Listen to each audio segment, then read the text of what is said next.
100% 실화 전세 사기 웹툰으로 세입자들의 공감을 불러일으킨 카피라이터이자 웹툰 작가님 우리 루나 작가님이십니다. 아유 안녕하세요. 네, 반갑습니다. 안녕하세요. 반갑습니다. 네.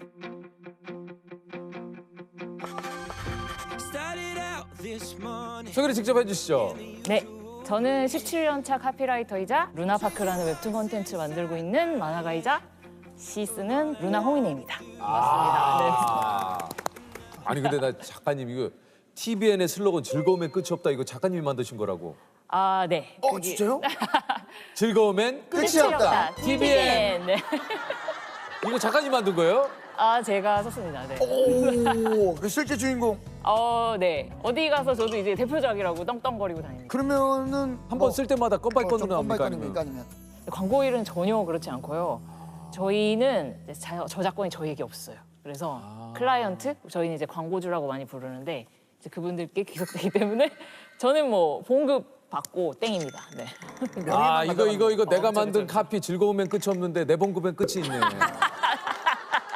네, 아 명확하게. 이거에 따라 네. 이게 연동이 안 되네. 아, 네, 네. 아주 명확한 끝이 있었죠. 네. 아 이거 아쉬운데. 아. 하지만 오늘을 비로소 이제 루나 작가님이 오, 네. 이 카피라이터의 주인공이라는 그러니까. 사실을 알게 됐네요. 그러게요. 네. 아, 즐거움의 끝이 없다. 너무 쓰길 잘한 것 같아요. 아니 진짜요. 아니 그 외에도 이제 작가님이 만든 카피가 굉장히 많이 있을 것 같은데요.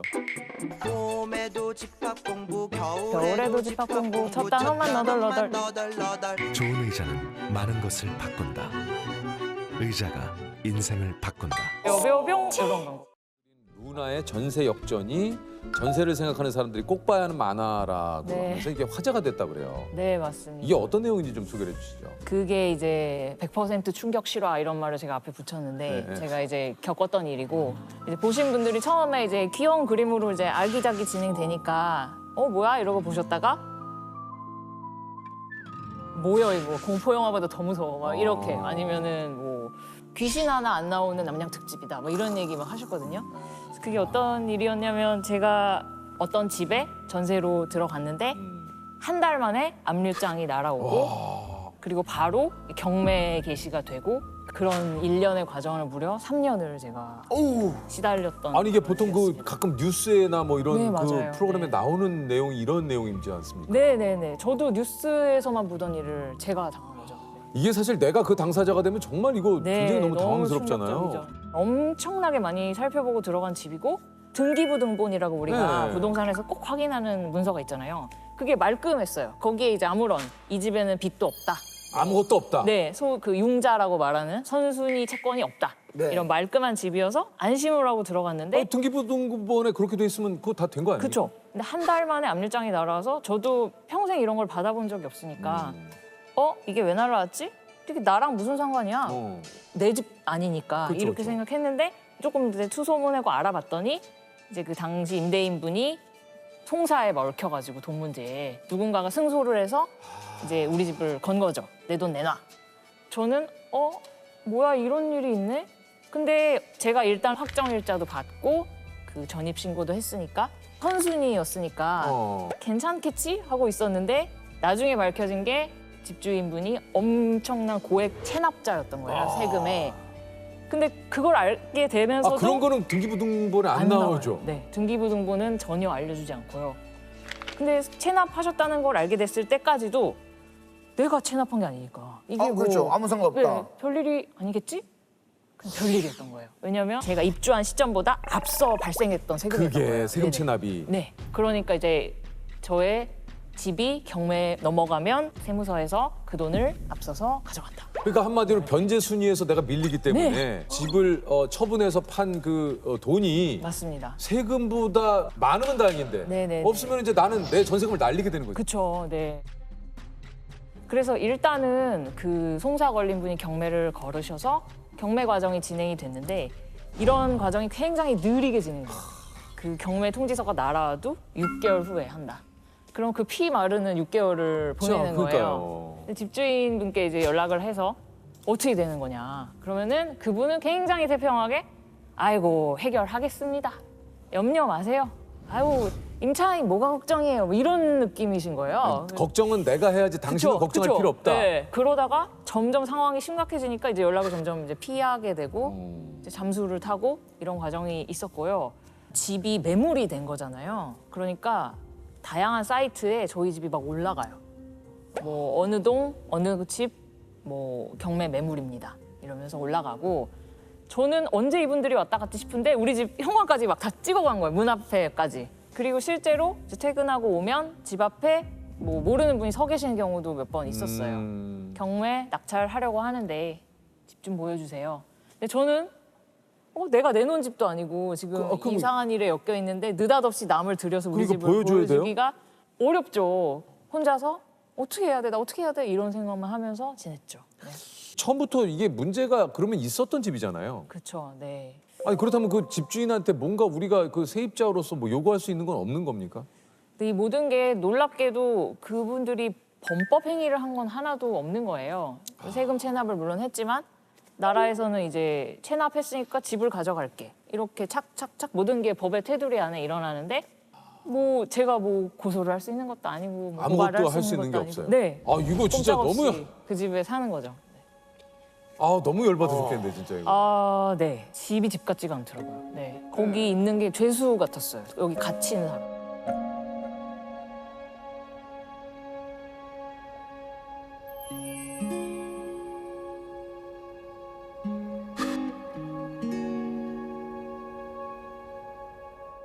그러면 이게 도대체 좀 너무 궁금한 어떻게 해결이 됐습니까? 전세금 받으셨어요?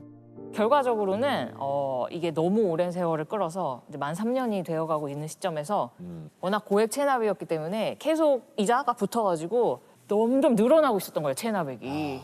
그래서 눈덩이처럼 불어나서 나중에는 이제 경매 과정은 계속 홀딩을 막 하고 있었고 나라에서 이거는 더는 못 봐준다. 세금 내! 이러면서 그걸 공매를 걸어버렸어요. 경매와 공매가 비슷하지만 다른데 경매는 이제 개인 간의 송사 때문에 너희 집 팔아서 돈 내놔 이렇게 되면 경매고 나라에서 세금이 너무 많이 체납됐는데 집 팔아서 갚아 이러면 이제 공매. 저는 그때도 너무 깜짝 놀란 게 이제는 이제 뭐 더 놀랄 일이 없을 줄 알았는데 집에 또 뭐가 날아와 있어. 그래서 보니까 공매에 넘어간다는 거예요. 이 집이 이제 공매에 넘어가는 거죠? 아니 이미 경매인데 공매에 넘어가 또 급히 찾아봤더니 경공매 동시 진행도 가능합니다. 아이고야. 그래서 이제 공매에 넘어갔고 근데 거기까지 사건이 치달으니까 이거는 도저히 더는 해결될 여지가 없다. 낙찰을 받을 사람이 이미 없는 상황이었어요. 왜냐면은 이미 체납한 세금이 이만큼이고 보증금이 이만큼인데 집값을 넘어서고도 남은 거예요. 그리고 이 집을 누가 사겠어요? 아무도 안 사죠. 안 사죠. 그러면 저는 영원히 그 집에 갇히고 계속 세금은 늘어나고 더는 방법이 없다. 그래서 그때 가만히 누워있다 생각한 게 내가 사는 수밖에 없다. 내가 낙찰받는 방법밖에 없다. 이미 사실은 낙찰받아야 이익 보는 상황이 하나도 아니었고 이미 값이 너무 올라버렸기 때문에 세금이 너무 많이 불어났기 때문에 내가 얼마에 사도 집주인 세금을 그만큼 가져가고 남은 금액을 저를 돌려주는 거잖아요. 그렇죠. 그럼 저는 이미 전세금을 까인 거죠. 그러니까 이제 그걸 이렇게 계산해 보면 이익 보면서 살 수 있는 상황이 전혀 아니다. 그럼에도 불구하고 영원히 이렇게 내가 어떻게 되겠지, 누가 해결해 주겠지 이러면서 6개월, 3개월 이렇게 계속 시간 어쩔 수 보내느니 내 마음의 평화라도 찾아야겠다. 이러면서 제가 공매에 뛰어들어서 제가 낙찰을 받았습니다. 그렇게 끝났죠. 결국 내가 공매로 낙찰받은 네. 피해자가 어쩔 수 없이 나서서 더 큰 피해를 막기 위해서 또 안 왔다. 내가 떠안았다. 네. 그럼 그 집에 살고 계신 거예요? 그 집에 살고 있습니다. 아니 근데 그러면 그러면 이거는 어떻게 이 세금 체납을 미리 알아보려면 네. 이거 어떻게 해야 돼요, 이거를? 개인의 세금 체납 여부는 이제 사생활의 영역이기 때문에 그러니까요. 알아볼 수가 없죠. 타인이 알 방법이 사실상 없고요. 네. 동의를 이제 해줘야 되는데 신분증을 막 줘야 돼요. 본인의 신분증을. 근데 뭐 집주인한테 신분증 좀 주세요. 제가 그거 좀 떼어보게. 이렇게 말할 없죠, 세입자는 없죠. 많지 않고 아니면 국세, 지방세, 완납 증명서를 보여주세요. 이렇게 말하는 방법이 있는데 그 얘기를 하는 순간 뭐야 이상한 사람 아니야? 그렇죠. 까탈스러워. 그치. 우리 집 들이기 싫어. 이렇게 네. 분위기가 돼버리는 거예요. 관계를 나를 다, 의심하나? 예. 뭐 이런 생각 드니까 네. 현재로서 방법이 그런 방법밖에 없어요.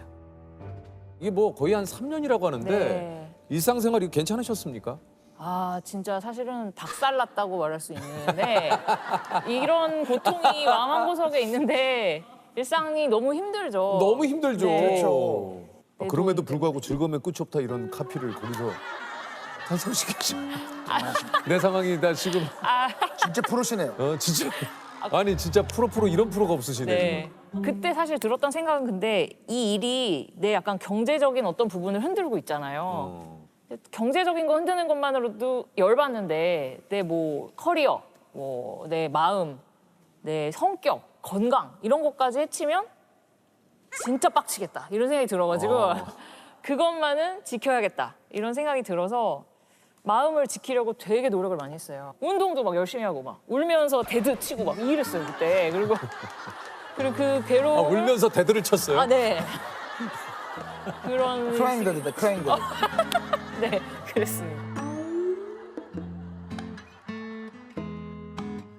이 일을 작년에야 웹툰으로 그린 이유가 있습니까? 네, 나는 그래도 어떻게 탈출했는데 조금 손해 보고라도 이제 어떤 분들은 정보가 부족해서 또는 뻔히 알아야 되는 건데도 우리가 놓칠 때가 있거든요. 그렇죠. 그래서 이거를 손해 보고 해결을 못 하시는 분들도 세상에 있을 텐데 그래 맞아 나 만화 그릴 수 있잖아 내 만화로 이걸 좀 알려야겠다 이런 생각이 들어서 루나의 전세 역전 그래서 이제 1화를 팡 올리게 된 거죠. 네.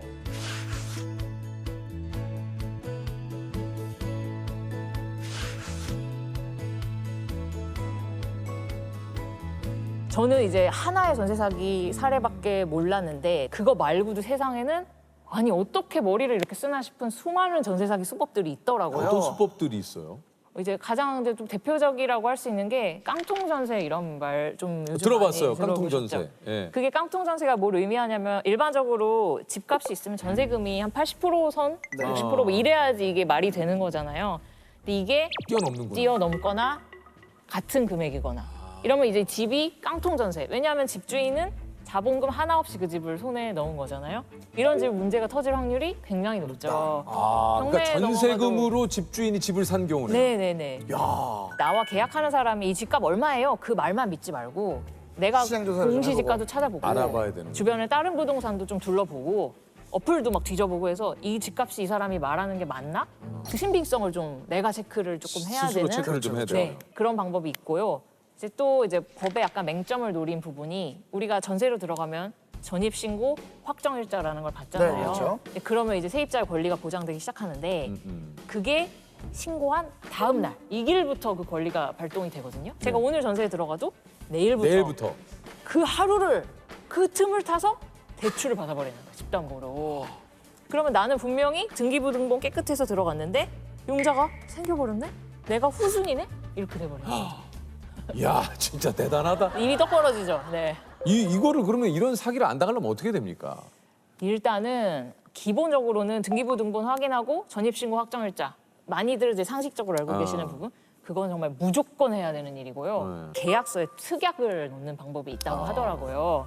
예를 들면 내가 들어간 날 혹은 다음 날 뭐 일주일까지라고도 하시는 분들도 계시다고 하더라고요. 그 사이에 대출 안 받는다. 이 집을 담보로. 만약에 등기부등본에 그 사이에 대출로 인한 변화가 있을 시 계약 무효로 무효가 한다. 된다. 그런 이제 특약을 넣는 방법이 있다고 하더라고요. 이건 충분히 집주인한테 요구할 수 있잖아요. 이 말이 어려울 수도 있지만 부동산 공인중개사분께 말하면 그분은 전문가라 딱 아세요. 이거를 활용하시는 방법도 있습니다. 아니 그 이 웹툰이 드라마로 만들어질 예정이라고요? 네, 그렇습니다. 아, 진짜요? 네. 어이구, 축하드립니다. 아이고 뭐 작가님 그래도 뭐 3년의 오, 마음고생을 야. 또 이렇게 네. 예? 보상을 저- 받으시네요 이거. 뭐 캐스팅이 됐습니까? 아니요, 지금 이제 시나리오 단계고요. 네. 사실은 제가 이제 만화로 컨텐츠로 여러분들께 소개했을 때도 와, 내 마음의 상처가 많이 보상됐다. 이런 생각했는데 드라마 계약하고는 진짜 역전되려고 그러네? 뭐 이런 느낌? 이만큼 괴로웠는데 좀 더 좋아지려고 그러네? 이런 네. 느낌. 진짜 전세 역전했네? 제목 따라갔네? 그런 생각 요즘 하고 있어요. 그게 또 인생에 또 계속해서 그렇게 안 좋은 일만 있지 맞습니다. 않아요. 자 우리 공통질문 한번 네. 드려볼게요. 네. 내 인생을 한 줄 슬로건으로 표현한다면? 제가 근데 악재를 겪었지만 그걸 통해서 또 배운 것도 있고 맞아요. 달라진 시야도 있고 그래서 오늘 같은 이런 유퀴즈 나와서 이런 신선한 경험을 하면서 또 뭔가 또 배우는 게 있고 저는 깨달음에 끝이 없다. 내 인생의 슬로건. 좋다, 깨달음엔 좋다. 끝이 없다. 깨달음엔 끝이 끝이 없다. 아 좋다.